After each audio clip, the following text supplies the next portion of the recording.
Hey there, and welcome to I think this is the fourth episode of Ask Lee Anything. I am not the host, I am Matt Elephant, the customer happiness specialist. And today we have the wise and brilliant mind of Lee. Lee, what's up? Hi, Matt. Thanks. Looking forward to this one. It's a great topic. It's right up my alley. I'm really into cognition and mental health at the moment. Nice. Yeah, so the topic of discussion is all about mushrooms and brain health, which is a pretty fascinating and broad topic. So yeah, what are some of the things that come to your mind when you think of mushrooms and brain health? Well, there's a massive open-ended question for me right off the bat. Yeah. I think that the food pyramids, whether they're, however they're created, they have mushrooms as part of the vegetable part of the food pyramid, and all of the emerging evidence, and there's a significant amount of epidemiological data. So scientists study large populations and look at the behaviors that they have, what they eat, and then look at their various health outcomes. And there's incredibly strong associations between regular mushroom consumption and improved cognitive function in healthy people as they age. Because as we age, our cognition, declines a little bit.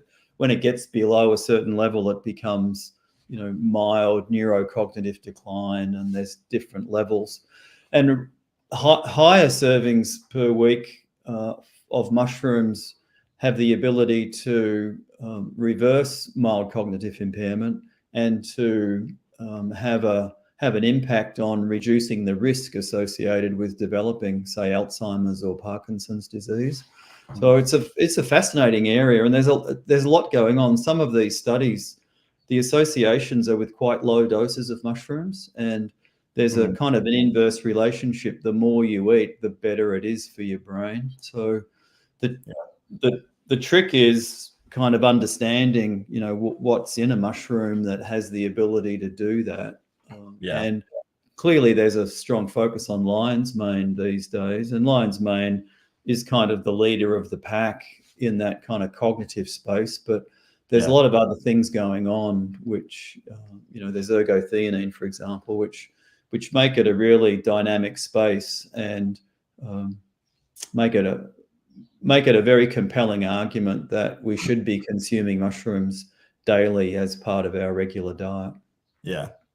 Totally. Yeah, it's such a fascinating topic with, just a lot of layers to it. And it seems like it's not just mainly about lion's mane. There's other mushrooms that have a lot of unique kind of neuro kind of supportive benefits. So I think it's gonna be cool to see where the research kind of goes, keep marching forward. So the lion's mane, let's just, kick off with, just like a brief look at that without looking at the evidence. What's in lion's mane that is having an impact on cognitive function. And currently all of the focus is on the secondary metabolites. So in the mushroom, the part that we eat, there's haricinones and a laundry list of related molecules. And then in mycelium, there's erinacine A, which has kind of captured everybody's attention. And even though we're in a natural health space, and as a natural health practitioner, as a medical herbalist, I see myself as being really holistic and try to avoid getting sucked into this idea of being reductionist. Like if lion's mane works, there's just got to be one thing that, is the magic kind of constituent. And that's definitely not the case with lion's mane. So it's got beta-glucans, which everybody will be familiar with in the audience. And beta-glucans get fermented in the large intestine, and they alter the characteristics of the bacteria. So they don't introduce new bacteria, but they alter the balance. So the ones that need to be higher are increased, and the ones that need to be lower are decreased. So it improves the balance of the beneficial and non-beneficial bacteria. And that influences in a very significant way the gut-brain axis, and controls the inflammatory environment in the body, which brings about improvements in brain health and cognitive function. So that's a very strong piece that rarely gets talked about.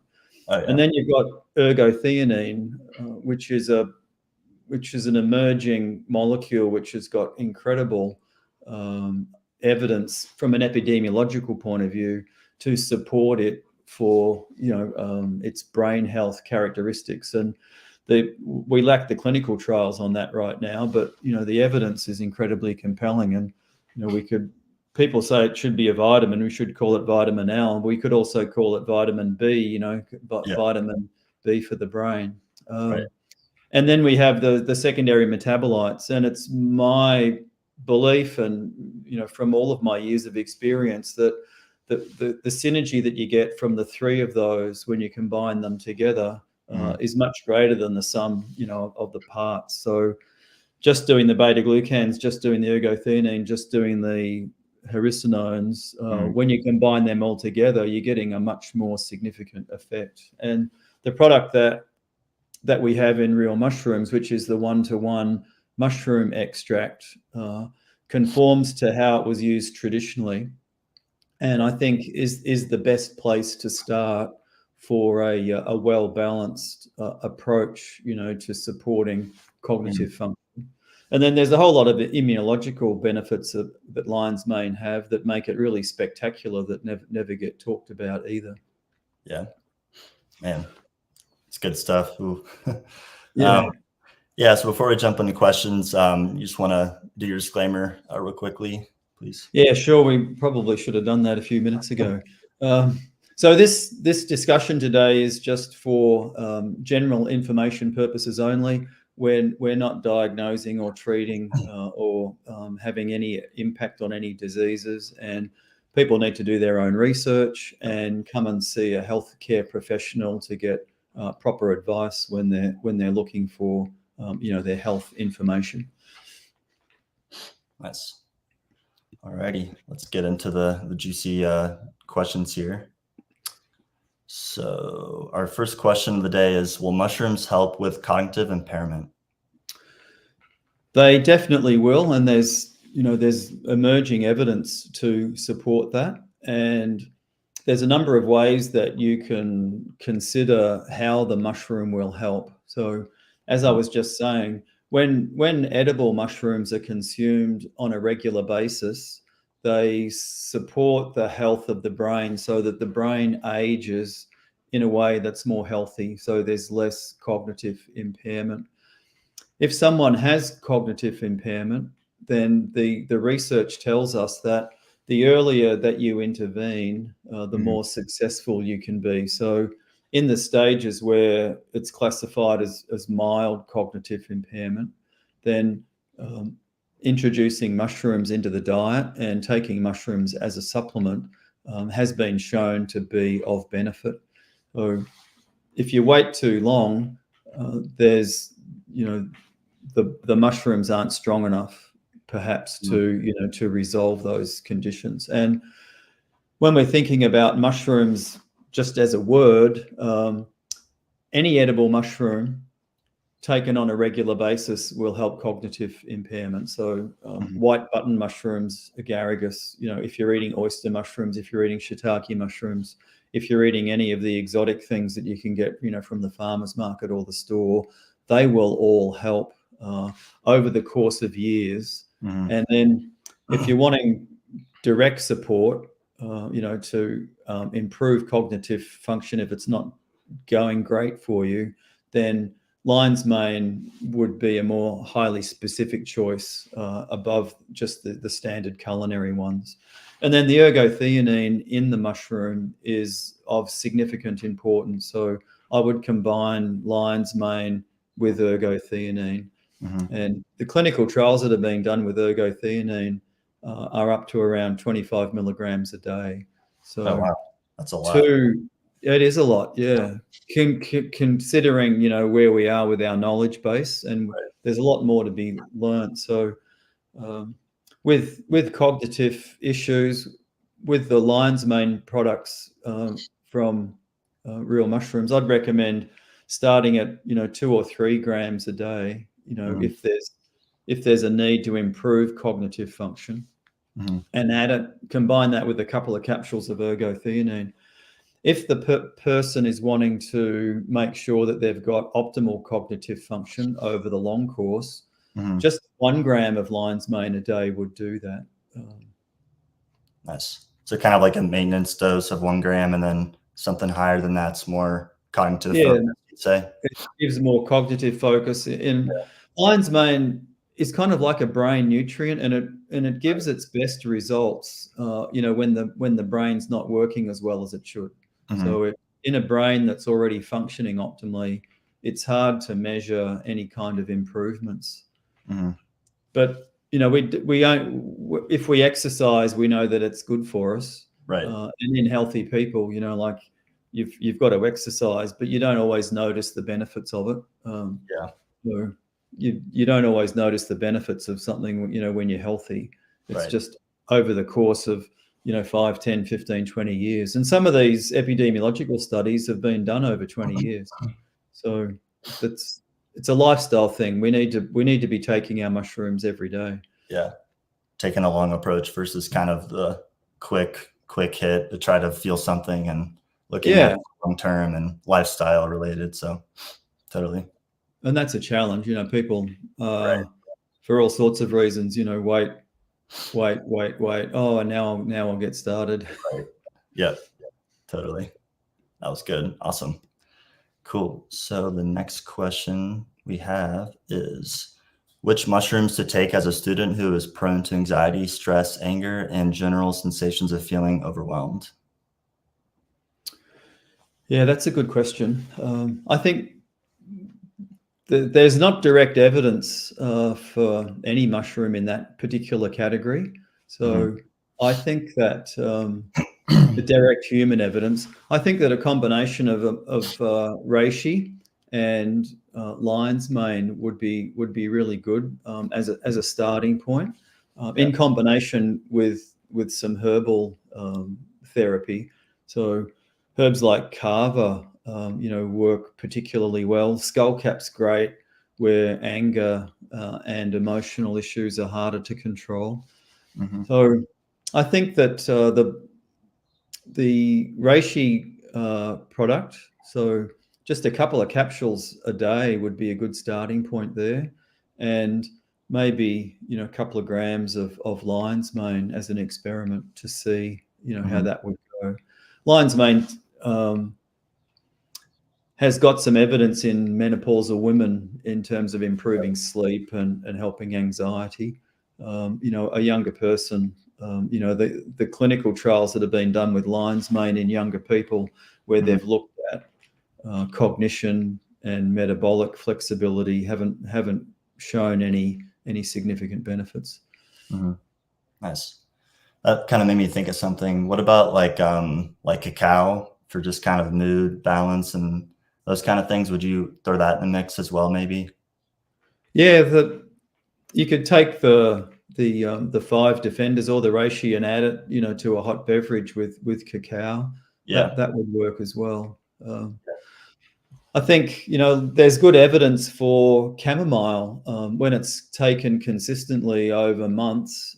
So 2 or 3 chamomile tea bags a day has got good clinical evidence for reducing anxiety. So as a herbalist, for me it's rare for it just to be a mushroom. As part of an approach. It's always a mushroom, and a herb combined. So the real rest might be something that might be worth trying as well. The ashwagandha's got some good evidence, for all of those things that person was asking about.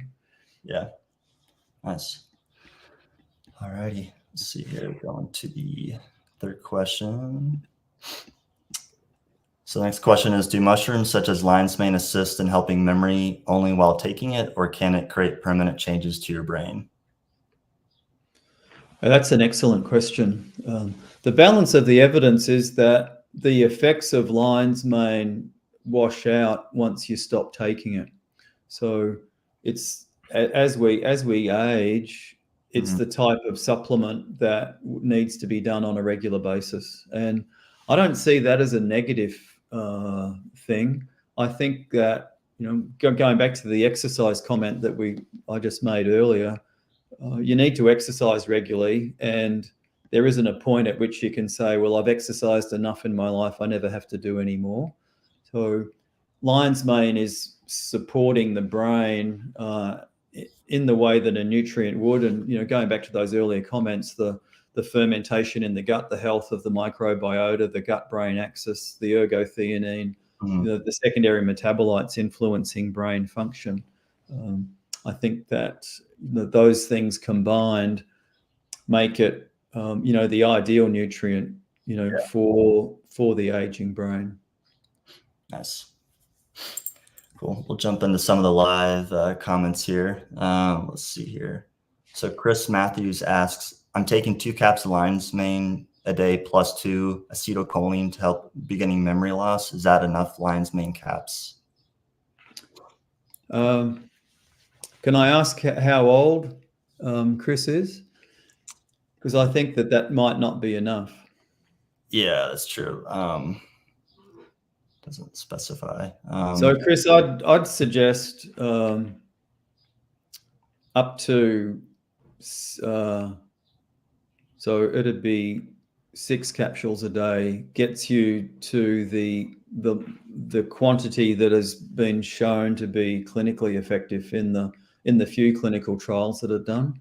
So depending on what else you're taking, and the choline, is a good choice. There's a bunch of other things that could be included as well. So somewhere between 2 and 4 lion's mane capsules a day would be better support. Nice. What about, I just kind of thought of another amino acid for just kind of neuro health, L-theanine. Where would that potentially play in the mix? Yeah, that plays a role in having, calming, kind of soothing effect on the nervous system, and people are using it for improving sleep quality. And, it seems to be, a great supplement in that category. But in terms of herbs, things like saffron and ginkgo and bacopa have got, good evidence, and that they partner really well with lion's mane. Yeah. Nice. Cool. All right, let's see another live comment here. So let's see. Laura 1 asks, are you aware of any studies with lion's mane and impact on seizure disorders such as epilepsy? No, there's lots of anecdotal evidence for mushrooms and seizure disorders, and I think that 5 Defenders would probably be a good place, to start. The people that I have spoken to that have had children with seizure disorders, it's a combination of a bunch of mushrooms, which does the trick. So I'd experiment with 5 Defenders and include lion's mane, which isn't in that particular formula. What about cordyceps, militaris for this at all in any way you think, or probably? I'm not sure. We're in kind of speculative ground, and yeah, if there's someone with a seizure disorder, I'd be avidly experimenting with all of the different mushrooms, and it's very hard to ignore anecdotal data, and in this modern world, we're driven by the need for randomized, placebo-controlled, clinical trials, and that's all well and good. But if we wait for those, we might be waiting forever, because the study might not ever get funded. So, as a herbalist who comes from a tradition, that's how our traditions evolve, is by observing, outcomes. Practitioners have hunches, they make observations, and there's a significant amount of observation around the fact that mushrooms can help. And we shouldn't fall into the trap of thinking that just because a condition has a name, we've just given it seizure disorder. There's not just one kind of etiology. There's not one mechanism of action. They're very likely complex multifactorial factors that play into it. And, perhaps the mushrooms' ability to organize the gut and to improve the microbiota in the gut, and therefore harmonize the gut-brain axis, might be a really big player, in the whole process of calming down the nervous system, having less inflammation in the brain, having less of a tendency to be, triggered into that kind of electrical storm that happens. So, and every patient might be a little bit different. So what works in one might not work as well in the other, which is why we need the experimentation. Yep. Individualistic approach. Totally. Alrighty. Gonna do one more live question. This one's good. I always kind of wondered this. So Carroll sells, hopefully I'm pronouncing her last name right, is lion's mane best taken at night? Yeah, that is a good question. And I often get asked that in clinic, when's the best time to take a supplement? Lion's mane's benefits happen over the course of weeks and months, and they build up. So it's not an acute effect. So it's not necessary to take it at a particular time in the day to get all of the benefits that lion's mane would give. However, as the practitioner, and if I'm working with a client, and I might say to them, look, take your lion's mane at night, because for you it'll be really beneficial. But yeah. I might, in the back of my mind, I might be thinking, this person's very compliant. They got a strong faith that I'm going to be, really, be able to help them. And if he says take it at night, then it's going to have a much better impact on my sleep, for example, and I'll have better deep sleep. So that kind of placebo effect, sometimes plays a role. But I think in reality, the benefits of lion's mane, and some people tell me they feel the benefit of lion's mane, very quickly. They notice they might be mentally sharper. There isn't any evidence to support that. Some people are more sensitive than others. And on the sensitivity scale, there's a very wide spectrum of people. So I guess there might be a subset of people that are sensitive to lion's mane, and taking it at a particular time might give it a boost. But in terms of the broader population of people that I see and work with, I don't think it matters, when you take it, as long as you do take it. Take it. Yeah, it's a good point for sure. Yeah, I've heard of a few people mention that when they took lion's mane at night, that they kind of gave them super vivid dreams. So I don't know what could be playing a factor in that, because I know reishi can do the same thing as well. So there must be, I don't know if it's the certain compounds beyond beta-glucans in the lion's mane that's doing that, or if there's something else kind of going on underneath the scene. But there's a number of herbal remedies that have that capacity as well. Yeah. And sometimes I describe it as when people don't have good quality REM sleep, and during the night, and people like Matthew Walker and Andrew Huberman have, teased a lot of this stuff out in their podcasts. And, we're much more well off in terms of our understanding of how sleep works. So through the night, we've got, 3 or 4 or 5 sleep cycles, and we start off with deep sleep being dominant in the early part of our sleep. So, so if you go to bed at 10, between 10 and 2, you're more dominant with your deep sleep and less dominant with your REM sleep. And then as it gets earlier in the morning, you have less deep sleep and more REM sleep. And I think that part of the way that I would explain that is that when REM sleep's not as good as it could be, there tends to be a kind of a pent-up demand. I don't know if this is scientifically valid or not, but there's a pent-up demand to need to dream because you haven't been doing it well.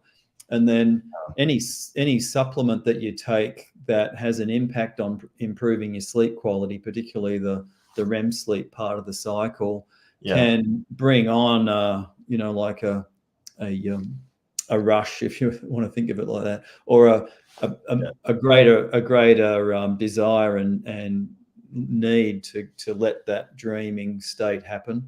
And it typically calms down. In my experience clinically, it's not a consistent thing. It's just temporary while the person is settling into that new supplement. Man, interesting. That's good stuff. Holy cow. Yeah, I think, isn't it from 10 to like 2 a.m.? That's typically when the most growth hormones released for like recovery and just kind of clearing out the junk from the day and everything. I mean, obviously it's going to vary for each person, but that's kind of typically, which helps with recovery and just feeling fresh in the morning. I think so. And it matches up with the more significant amount of deep sleep that happens earlier in the night.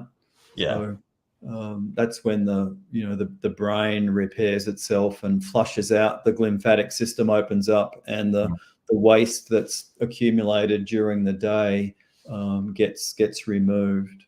But the body's got all of the cells and tissues in the body have got their own internal clock. So we've got like a diurnal rhythm of night and day, but all of the cells in our liver have got their own internal clock that operates on a different time scale to the ones in the adrenal gland or the lung. So as we go through a 24-hour cycle, each of the tissues and organs within our body go through kind of housekeeping and cleaning cycles. And that fits into what you were saying in terms of the release of particular hormones that improve, growth and repair, etc. Yeah. Nice. Cool. All right. We'll go back to some of the questions here. This one's a really good one. All righty. So I read that cordyceps can stimulate the release of Klotho. Primate studies have shown cognitive function for 2 weeks from one dose of Klotho. Can you talk about dosage for cordyceps? Yeah, that's an interesting question. Klotho, for those, because it's a relatively new concept to me, Klotho is a protein. And Klotho, spelt with a C, was one of the Greek fates that was the spinner of the web of life. And this protein that you're asking me about is spelt with a K, and it's a protein that's relatively recently been discovered. It was like 1997, I think. And it's very closely linked to healthy aging and longevity. And multiple tissues in the body. So there's two different forms of it, and the different forms have got different effects in the body. And it's a very interesting protein that hasn't been well studied, and there's a lot of interest in it. And the natural the natural world's interaction with Klotho hasn't been closely studied, so we don't know a huge amount about it. So in terms of giving Klotho, there isn't any mushroom or herb that's been shown to increase the production of it. It's more about influencing the health in the body that would mitigate against its reduced effects. So it's about improving, the overall health of the body, and then, Klotho would kind of naturally follow along. So there's a tight relationship between glucose levels and cognitive function and aging. And Klotho plays a role in that. And there's a couple of papers that have been investigating that. And a herb like gentian, which is a bitter root, which is used to improve digestive function and help manage appetite. It's an appetite regulator. And it's one of these early natural analogs that might help produce the production of GLP-1, which is popular now because Ozempic, for example, is a GLP-1 agonist. So gentian can impact the way that Klotho behaves around glucose regulation, and that may impact on cognitive function. But the relationship between cordyceps and Klotho is not to do with cognitive function. The particular bits of research that have been done show that when the kidney is stressed, Klotho can be reduced. and therefore the health benefits that the kidney gets from the Klotho are reduced, and the kidney's not as healthy. And cordyceps has got great traditional knowledge, and there's really good animal data. There's some human clinical trials that show that cordyceps is just really fantastic mushroom for a whole host of kidney things. And an animal study was done where the animals were given cordyceps, and then angiotensin 2 is the hormone that's used to decrease kidney function.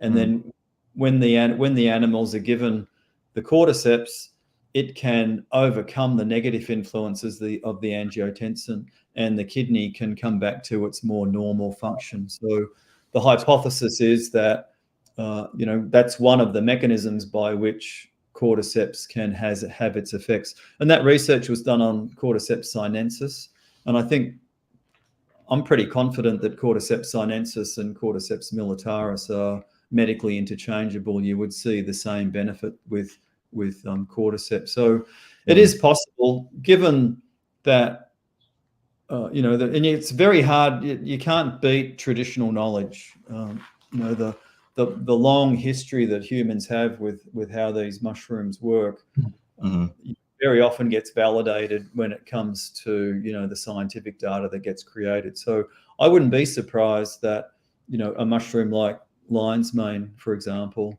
or a substance like ergothioneine has an impact on the alpha form of Klotho, which has more cognitive effects in the brain. And we need to be patient and wait for that information to follow through. So at the moment it's a bit speculative, but it's nice to kind of just have a general chat about new things that and then down the track we'd be like, see, we talked about that in 2024. We were ahead of the curve. It's cool. It kind of seems like you could almost potentially, I mean, it's still early in the game with this kind of Klotho topic and this protein, but you could almost say a lot of the common mushrooms that we hear about could potentially tie to this whole pathway protein and just the benefits, the cascade of effects that it does potentially. But I guess, time will tell, but it'll be cool to see. Awesome. All righty. Go on to the next question here. So we have the next question is, can I take more than a half teaspoon of lion's mane if I already take a 4th teaspoon daily of both lion's mane and 5 defenders? I'm trying to support memory. Definitely. I think with lion's mane, the more the better. And the clinical trials tell us that between 3 and 5 grams, might be kind of like the sweet spot for people that are wanting to improve their memory. So that would be like a target. But do keep in mind that and that kind of protocol is really good, but I would recommend including some ergothioneine as well, because the evidence is really quite compelling. We don't have access to a laboratory test at the moment, so you can't go to your doctor and say, I want my ergothioneine tested. It's about a year or two away, but there's a bunch of clinical trials and there's a bunch of epidemiological data that are very conclusive that ergothioneine may in fact be predictive of cognitive impairment. And if you get below a certain level, the chances of developing, say, Alzheimer's or Parkinson's or macular degeneration, really start to ramp up. So ergothioneine is still quite poorly kind of understood in terms of how it works. And it's an antioxidant that the brain needs to maintain optimal neuronal health.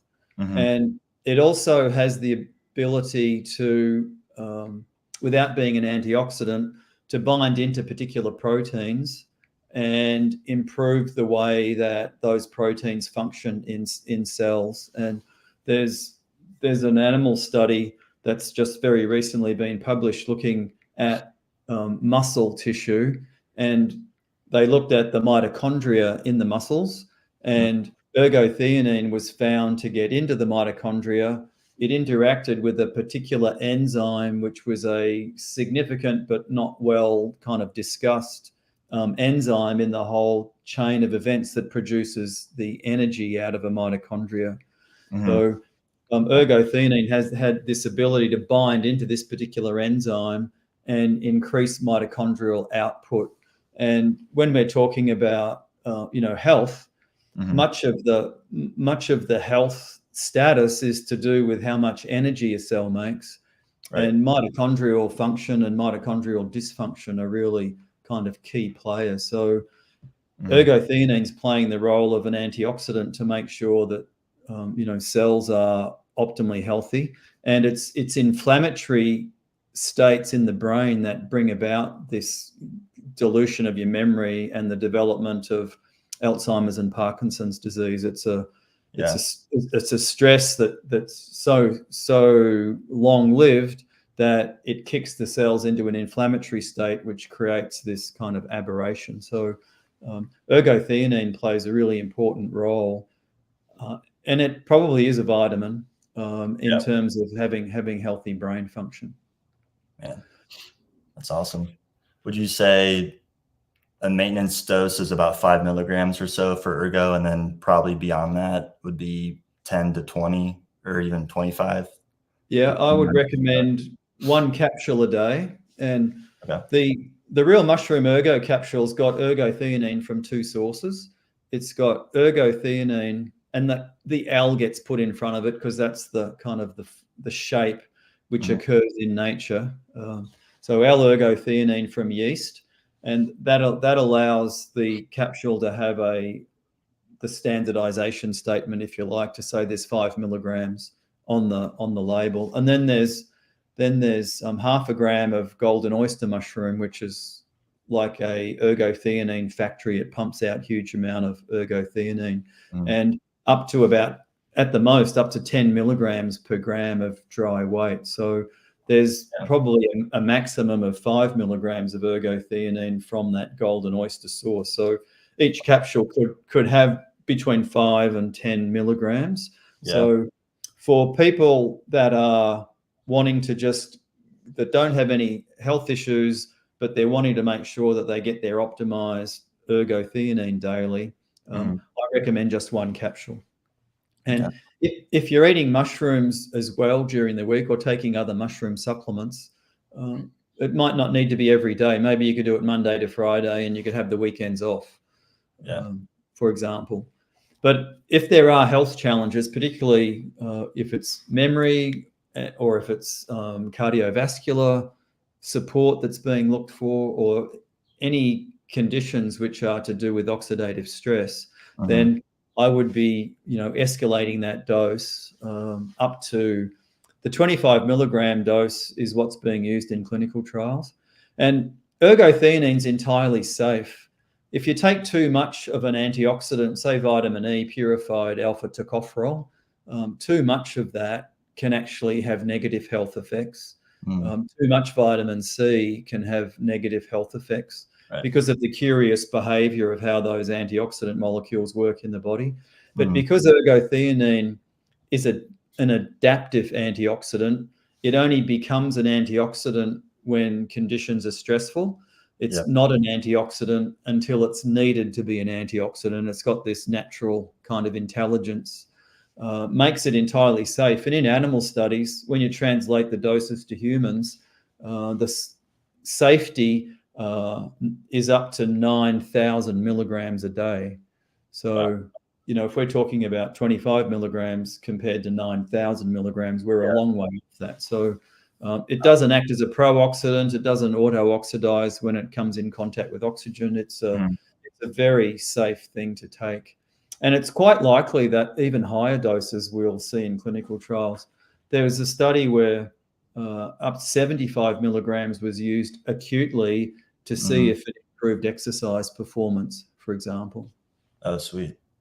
But the trick is that it should be done long term, and we shouldn't be waiting until our cognition starts to fail and like, oh, holy hell, we better get onto this ergothioneine lion's mane. The Yeah. earlier you start in your life, you can have insurance and bulletproof yourself so that you've got reduced chances of, of having those outcomes when you get older.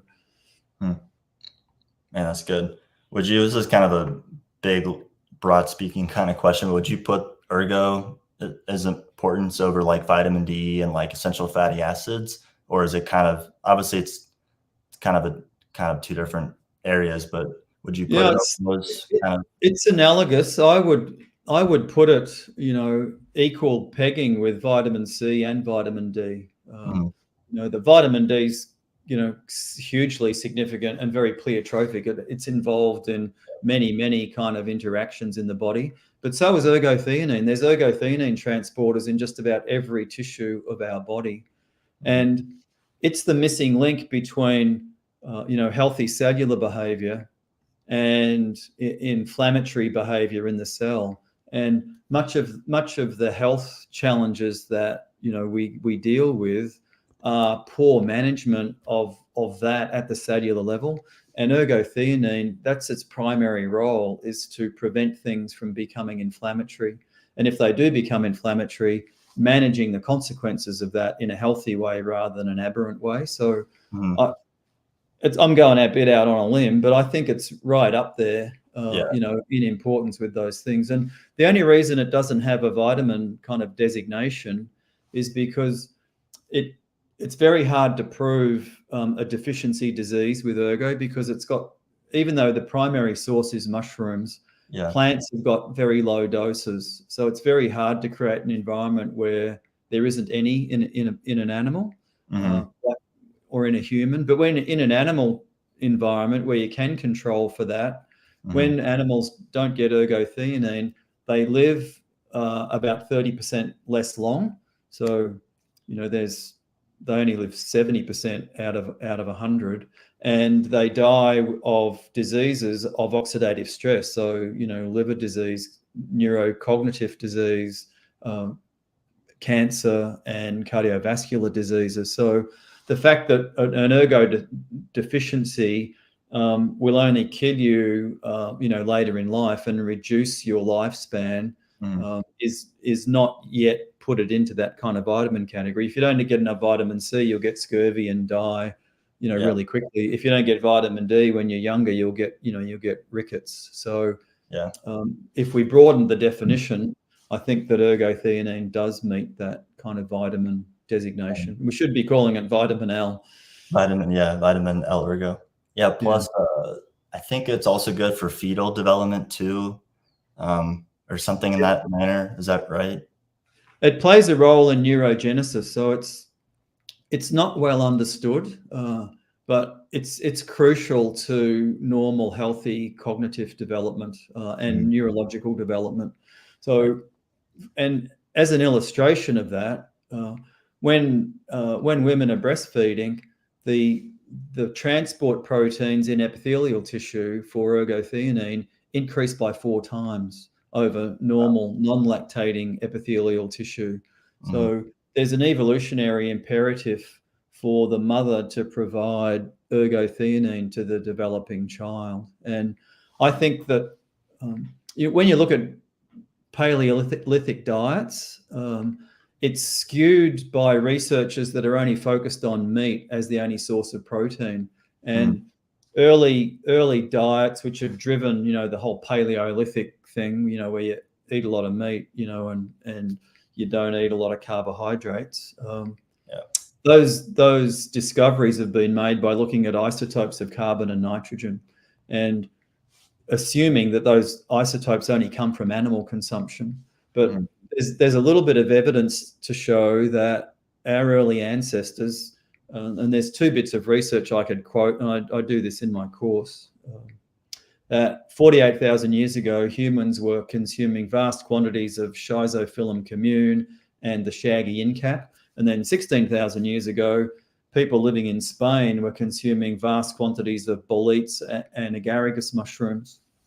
So Mhm. I think that the consumption of mushrooms in the human diet from the distant past has been ignored and Yeah. hasn't been included in the thinking And I think mushrooms, from a number of aspects, but also from the ergothioneine aspect, boletes, are really high in ergothioneine. So our early ancestors were getting very, very high doses of ergothioneine. And mushrooms are ephemeral, so they're not always present in the environment. And ergothionene's got this unique behavior as a vitamin in that the body retains it avidly. So if you take vitamin B, you'll see it in your urine, 10 minutes later when you go to the bathroom. Mm. But ergothioneine, the half-life is 30 days. If you took 10 milligrams today, if you measured your plasma 30 days later, there'd still be 5 milligrams there. So wow, that's cool.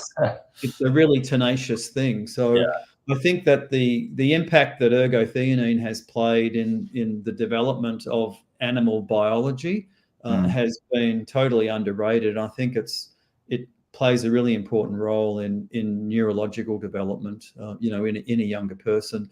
And when pregnant women eat mushrooms more prevalently during their pregnancy, and there's a clinical trial where 100 grams of button mushrooms were consumed every day, that these women have healthier pregnancies. The children are more likely to be a normal birth weight. There's less underweight, less overweight babies. Yep. And they're much less likely to have gestational diabetes or preeclampsia, for example. So there's a whole interesting story there around that. Man, that was fascinating awesome stuff, isn't it? No, that was brilliant. Thanks for sharing that. That was really cool, especially the ancestral component and just how mushrooms go way back. Really cool. I call that the gourmet ape theory, playing on Terence McKenna's stoned ape theory. Nice. I dig it. All righty. We'll go to some of the live comments here. So Elizabeth Bilodew, hopefully I'm pronouncing that right. So I take 2 caps per day of RealClarity. Each cap contains 5 milligrams of lion's mane, and each cap contains 250 milligrams, but haven't noticed any change. Do I need to take more? Good question. I would suggest staying with the RealClarity and adding some of the lion's mane product along with that, so that you increase, the lion's mane component, and getting up to maybe the 3 gram of lion's mane dose a day. Nice. All righty, let's go to see here. This one just kind of ties back to ergo. Debbie Mackey asks, is ergothioneine in lion's mane? Yes, it is, Debbie. And I think it's one of lion's mane's, secret strengths that's hardly ever talked about. And the levels of ergothioneine in any mushroom will go up and down depending on the variety. Lion's mane's considered a high source of ergothioneine. It's approximately 1 milligram per gram of dried mushroom weight.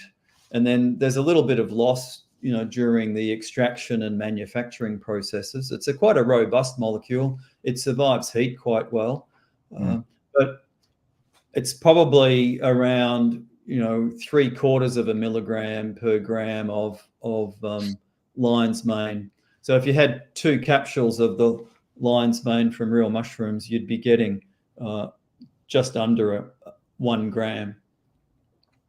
And the clinical trials that have been done on lion's mane fit into the same pattern of clinical outcome that you would see if you gave aging people ergothioneine. So in the very earliest studies, and it was just a pilot study, people that were of quite an advanced age, from like 70 and up until 90, that had different states of cognitive decline and different states of frailty.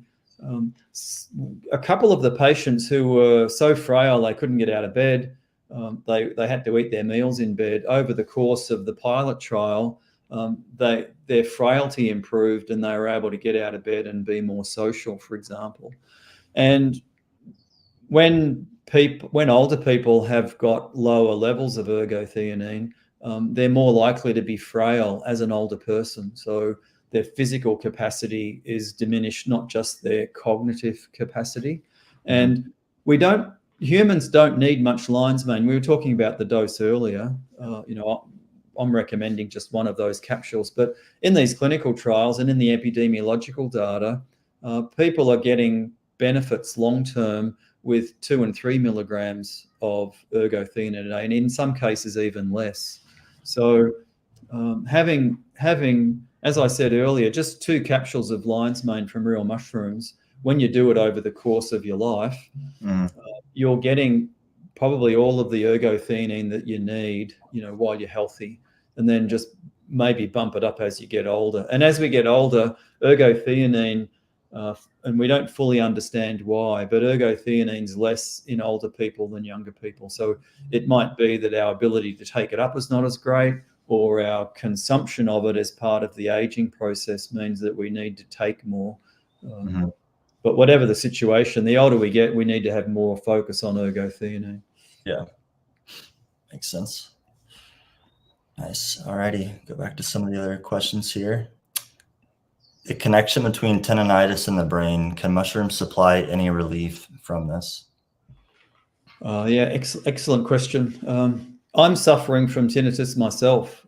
It's a very common comorbidity with aging. I was 65 recently, so I'm in that kind of demographic. And there's a couple of different causes for tinnitus.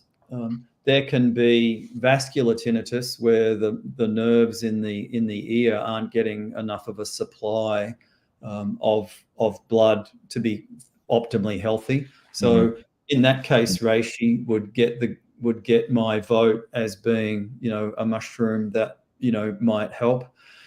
There can be inner ear cochlear kind of issues to do with hearing loss and cochlear function. So in terms of a mushroom, that's a bit more of a challenging area.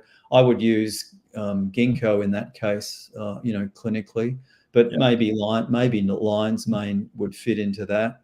And then the third cause of tinnitus, and I think this is probably the most common in age-related tinnitus, is that the audio processing center in the brain cancels out the aberrant signals that come from the dead hair cells. So if you go to a rock concert and you're a younger person, you wake up the next morning and your ears are ringing and you're like, holy hell, that was loud last night, but I had so much fun. And then over the course of the day, the ringing slowly subsides and it's no longer ringing. So what happens is that loud noise can actually kill off some of those hair cells. And then the ringing is that dead hair cell interacting with the audio processing center in the brain, and the audio processing center saying, what the hell's going on? The signal from this nerve's not happening, and the death signals get interpreted as a ringing noise. So the audio processing center is like, okay, that channel of nervous input is no longer aberrant. I'm going to close it off and I'll no longer get any signal from that. So when the audio processing center can't manage the signals, you get the tinnitus, and it's a factor of trying to resolve the oxidative stress or the inflammation in the audio processing center. And there's you could make a lot of money if you got the cure for tinnitus. So lion's mane hasn't solved it for me. I've been taking lion's mane every day for 4 years, and I've had the tinnitus, for the last 18 months. So it's a good question. I think everybody's likely to be individual. I'd give lion's mane a try. I'd give reishi a try. It's a tough gig, that one. Yeah. And everybody's tinnitus is slightly different. Mine's a single high-pitched tone, mostly in my left ear, not in my right ear, but in both. Some people have got, gravelly noises. If it's pulsatile, then it's more likely to be vascular, and the reishi might play a role. Interesting. Do you think any minerals might help that, like magnesium, like glycinate or magnesium L-threonate, to some extent, just to kind of calm? Or is it kind of hard to say? Yeah, it's hard to say. If those things worked, they'd be well known and there'd be good clinical trial data to support it. But at the moment, there's a lot of guns focused on solving that problem, Yeah. and Oh yeah. Totally. no one's quite got to it yet. Things like bioavailable curcumin. I think in terms of a mushroom, high doses of ergothioneine probably make the most sense. 25 milligrams a day, and I've been doing that, so I'm yet to see any benefit in me. But it's a long-term thing. I've got probably maybe 6 months more to go on that trial, and it's also about making the tinnitus not progress. So we might not be able to solve the problem, but it doesn't need to get louder, or it doesn't need to get more problematic.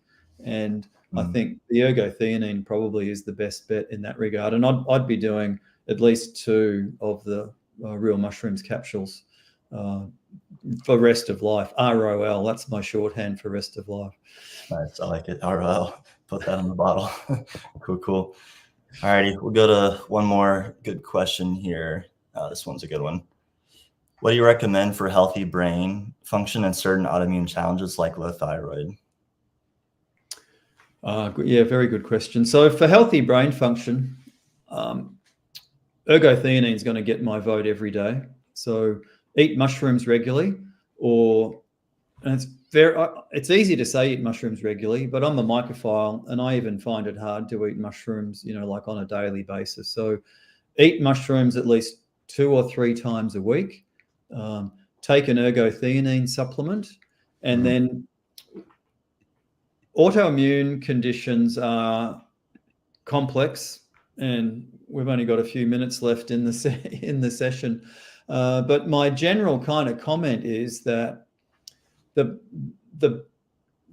background for the development of an autoimmune disease is very commonly a result of some sort of infection, some sort of pathogen, or some sort of uncontrolled damage that's going on in the body. And the danger that gets produced, danger in terms of the cytokines and the intracellular components of cells, which would not normally be available to the immune system to be recognized, create this drive to react to self in certain types of individuals that often have got some sort of genetic history. Women get more autoimmune diseases than men. And the thinking there is that women have got 2 X chromosomes, but only 1 chromosome works. The other one's covered in RNA to make it not active. So if you've got cellular damage and that X chromosome gets released, those DNA covering proteins which neutralize the X chromosome, they're kind of exact copies of bits and pieces of the genetic framework. And if the immune system reacts to those, then you can get an autoimmune condition. So mushrooms help to play a role by improving the quality of the function of the immune system. There'll be less chance of a pathogen getting hold. The body will be able to deal with it more effectively. There'll be less damage because the immune system's more in control of the tissues. And particularly with thyroid conditions, cordyceps is the mushroom that's got the best evidence, for supporting that as a particular autoimmune disease. So that fits nicely into that question. There aren't always neat kind of answers for that question in terms of an autoimmune disease, but in terms of low thyroid, cordyceps kind of makes the most sense. And low thyroid's a really complex thing, and you need to get a healthcare professional to, properly assess, what issues there are, because there's multiple factors that can play a role with low thyroid. It might be low iodine, just as simply as that, or it might be a whole bunch of other things. Yeah, that's good. All righty. Let's see here. I guess got kind of wrapping up here, but I guess that's all the time we got. So any closing comments, anything you just want to quickly jam on, or closing comments? Well, I think I could summarize by saying that in this cognition category, I think we need to be focused on the long game, and we need to be consuming mushrooms either as a food or as a supplement on a regular basis to ensure that our cognitive function gets looked after in the same way that exercise, or a good diet looks after our general health as we travel through our lifespan. And it doesn't matter which mushroom it is, as long as we're taking a mushroom. And I think along with that, we should be adding ergothioneine. So a mushroom, ergothioneine. And if someone wants to have a mushroom with a very specific focus on cognitive function, then lion's mane becomes the choice. So it's these three things, that we can do in that mushroom realm that can support our cognitive function across the long term. And then particularly as we're aging, we can fine tune the dosages to match the age that we're at and the challenges that we're facing during that aging process. Nice. That's awesome. Yeah. Well, yeah, that's a wrap. And yeah, thanks for joining in, and we'll see you guys next month. Thanks, Matt. I've had a lot of fun. Thanks, folks, for joining in. Thanks for all the good questions. Having great questions makes it really easy for me just to sit back and riff on these great topics. Yep. Awesome, guys. See you. Bye-bye.